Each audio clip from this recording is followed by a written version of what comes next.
Atrás de mim começa a Galeria das Armas, com quase 2 quilômetros de comprimento, é uma das muitas infraestruturas que compõem a linha Battipaglia-Potenza. Imersa na natureza, desafiando as gargantas criadas pelo rio Platano. Essa é tragicamente testemunha do que é o maior desastre ferroviário na Itália e muito provavelmente na Europa. Uma tragédia que viu em 3 de março de 1944 a perda de mais de 600 pessoas. Esta é a história do trem. 8017, a história do desastre de Balbano.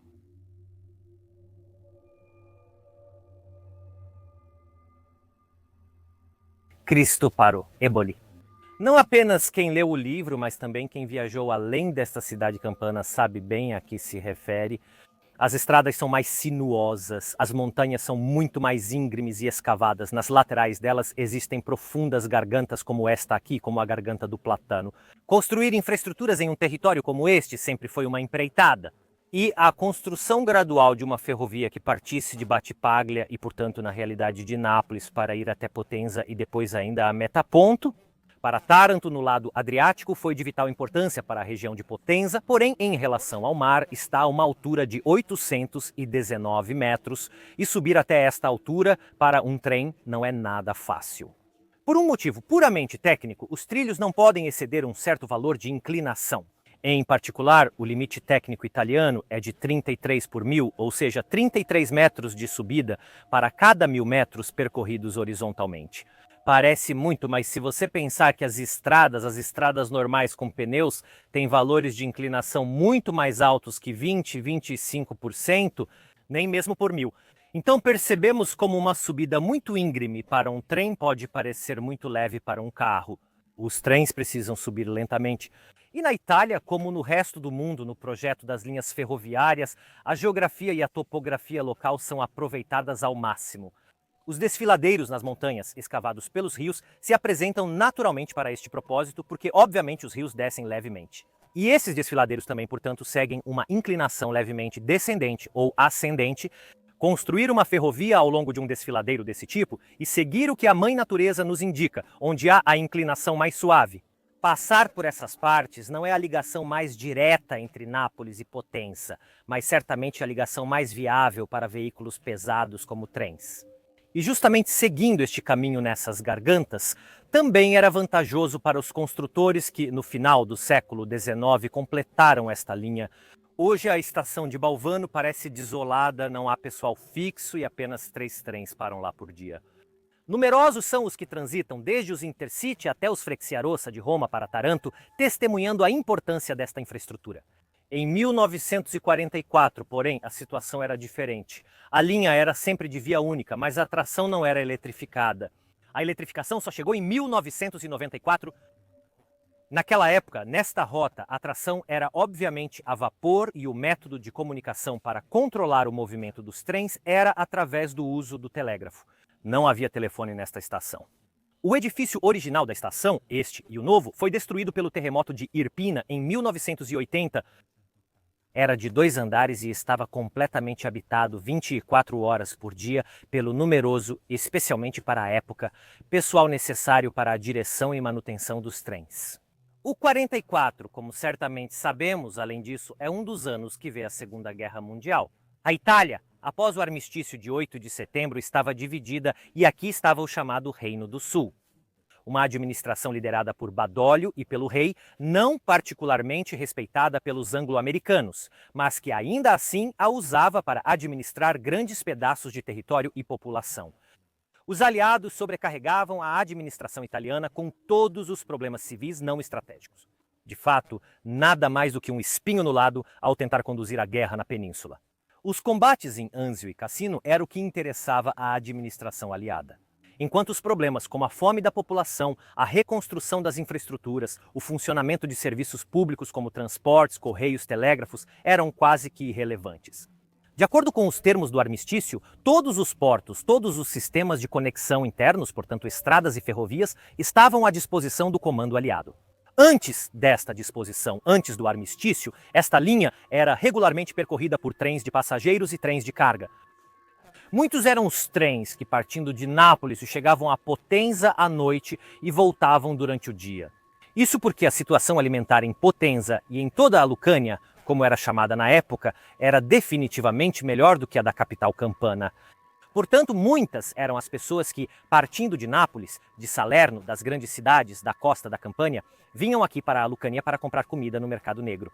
As rações dadas primeiro pelos fascistas e depois pelos aliados definitivamente não eram suficientes.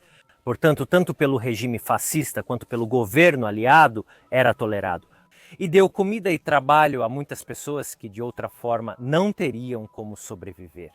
Em Potenza ou na Basilicata, os preços chegavam a ser 5 vezes mais baixos do que os encontrados em Nápoles. No entanto, após o armistício, o número de trens que passavam por aqui era absolutamente insuficiente para atender às necessidades da população.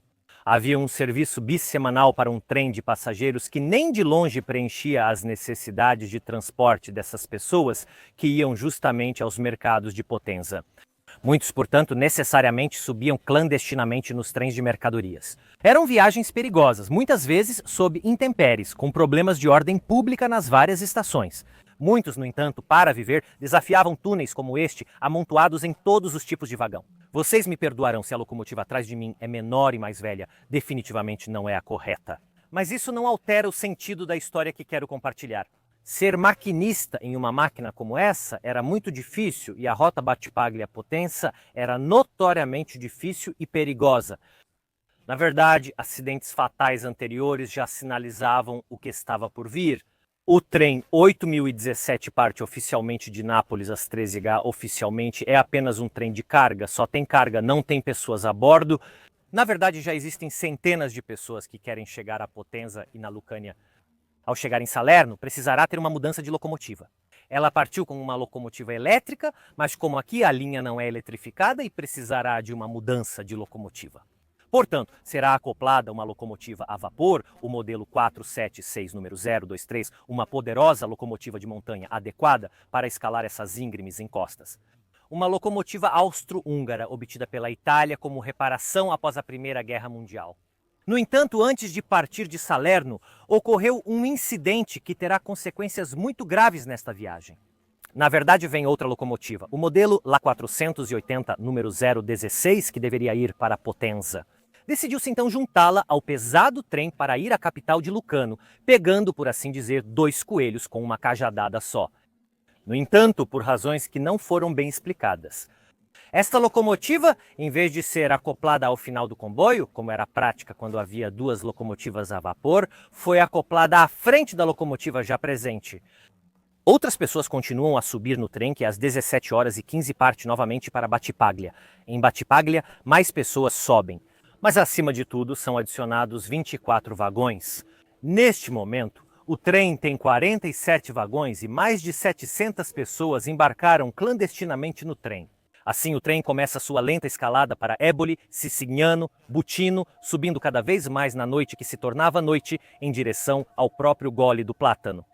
De acordo com a investigação, após o incidente, o que foi feito em Battipaglia violava diretamente as disposições do Serviço Ferroviário Militar, o órgão aliado que controlava as ferrovias, que prescrevia que nesta rota os trens que a percorriam não podiam exceder 350 toneladas de peso.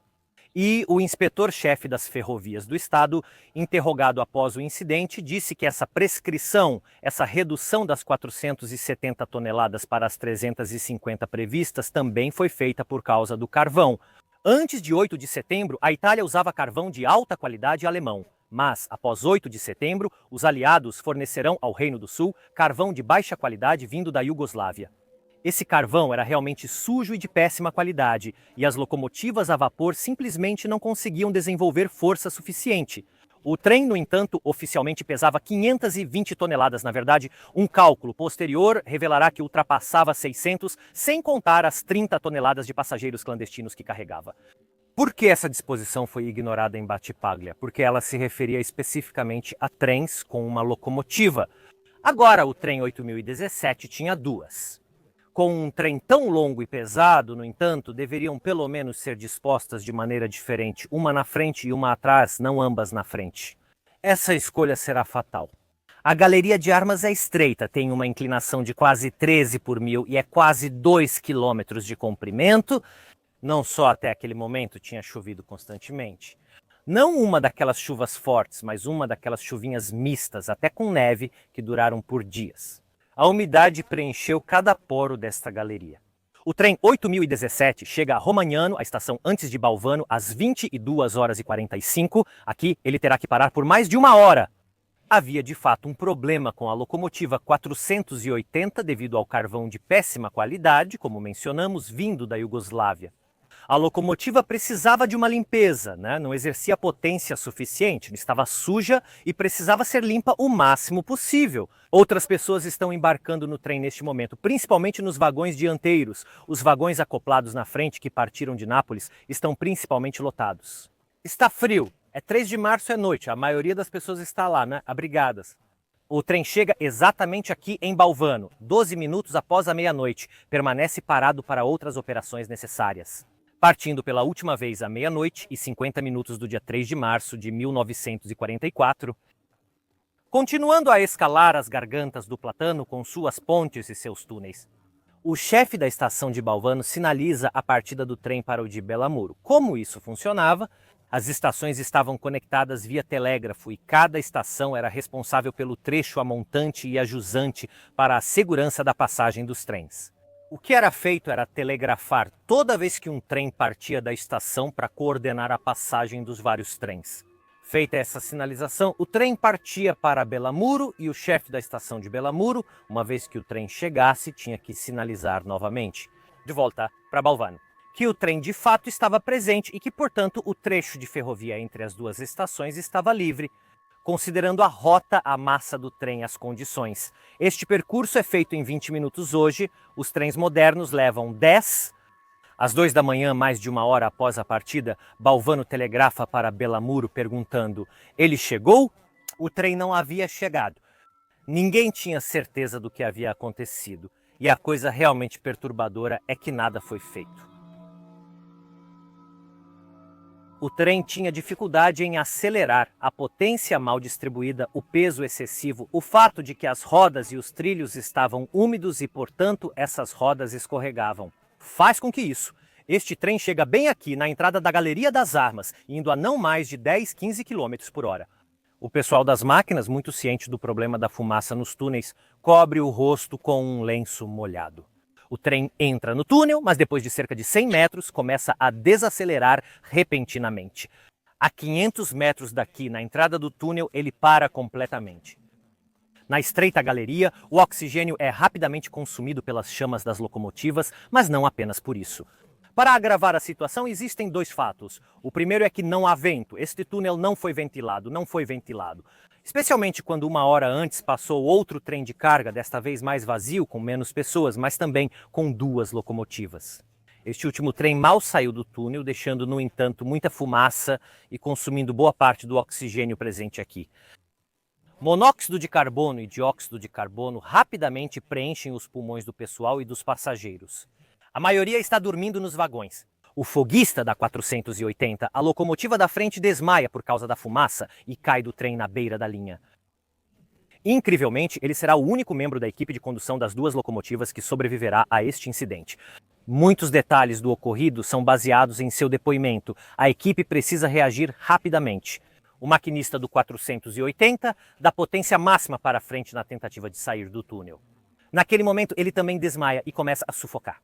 Porém, a locomotiva atrás da 476 tenta fazer exatamente o contrário. O maquinista inverteu a marcha para recuar, mas antes de abrir a válvula para dar potência, ele também desmaia devido ao monóxido de carbono. Se ele tivesse conseguido, provavelmente a 476, com sua potência maior que a 480, teria conseguido fazer o trem recuar. O fato de que o túnel é inclinado ajudava, pois mesmo com a 480 empurrando para frente, a maior potência da 476 provavelmente a teria superado. Infelizmente, o maquinista desmaiou antes de conseguir fazer isso. Baseei o relato desta tragédia principalmente neste excelente livro de Gianluca Barneschi, O Desastre Esquecido, que recomendo fortemente a quem quiser aprofundar-se nesta história. E vou colocar o link na descrição. Especialmente a parte que diz respeito ao que aconteceu depois que, devido à contradição de muitas testemunhas, é bastante confusa. O fato é que na confusão não se entende bem quem. Mas um dos frentistas do trem chegou a pé à estação de Balvano às 5h10 da manhã, se passaram 4 horas. O que parece mais perturbador e incrível é a reação extremamente lenta dos chefes de trem ao fato de que um trem havia desaparecido. Balvano e Belamuro continuavam a se telegrafar, porque ambos tinham trens para enviar adiante, mas ninguém deu qualquer alarme sobre onde o trem tinha acabado. 8.017. O chefe da estação de Belamuro. Na investigação, ele declarará que não estava preocupado porque frequentemente os trens levavam mais de 4 horas para percorrer este trecho. Deve-se perguntar como um trecho de 20 minutos se torna e se realmente durou 4 horas, por que não houve outros incidentes desse tipo? De qualquer forma, às 5h10 da manhã, o trem, parado por 4 horas no túnel, finalmente chega um primeiro alarme. Aqui em Balvano, a locomotiva do trem 8025, que estava esperando lá por horas, foi desacoplada em Balvano. Às 5h25 da manhã, parou bem aqui na frente ao chegar no túnel. A imensa tragédia foi imediatamente clara para todos. A 8025 voltou para Balvano e, finalmente, 4 horas depois que o trem parou no túnel, o sinal de socorro foi emitido. Com a chegada da manhã e com o aumento do vento e também o fim do fogo nas duas locomotivas, que, aliás, permaneceram acesas. Todo esse tempo se pode entrar no túnel e se pode começar a socorrer aqueles que sobreviveram.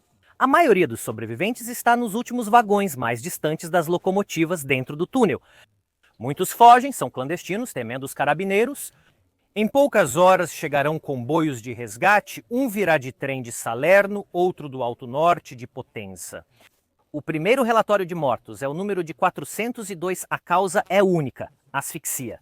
O túnel se tornou uma gigantesca câmara de gás, matando centenas de pessoas com monóxido de carbono. Os caminhões enviados à estação de Balvano pelo governo militar aliado faziam o trajeto entre a estação e o cemitério. Muitos corpos para enterrar em muito pouco tempo. A maioria será enterrada bem aqui, em valas comuns. No entanto, muitos tinham parentes aqui na área e seus corpos foram recuperados por eles. Portanto, uma contagem exata das vítimas sempre foi muito difícil. Diversas fontes relatam muitos dados diferentes. O número 402 é do primeiro relatório feito pelos carabineiros de Balvano. Mas testemunhas que participaram do resgate, cujo trabalho era, por exemplo, numerar e etiquetar os corpos, falam de outros números. Vai de um mínimo de 626 a 722, de acordo com uma fonte. Hoje, os mortos deste terrível desastre são lembrados aqui. Nesta capela erguida em sua memória sobre seus ossos, Balvano representa as tragédias mais sombrias da história italiana. Um evento dramático que causou a morte de mais de 600 pessoas, todas vítimas civis inocentes, devido à negligência humana. Este desastre deve ser lembrado em respeito às vítimas e como um alerta para o futuro. De fato, precisamos aprender com os erros do passado para garantir a segurança futura de nossas viagens e infraestruturas. Agradeço a sua atenção, eu sou Vlad Conta a História, como sempre, nos vemos na próxima.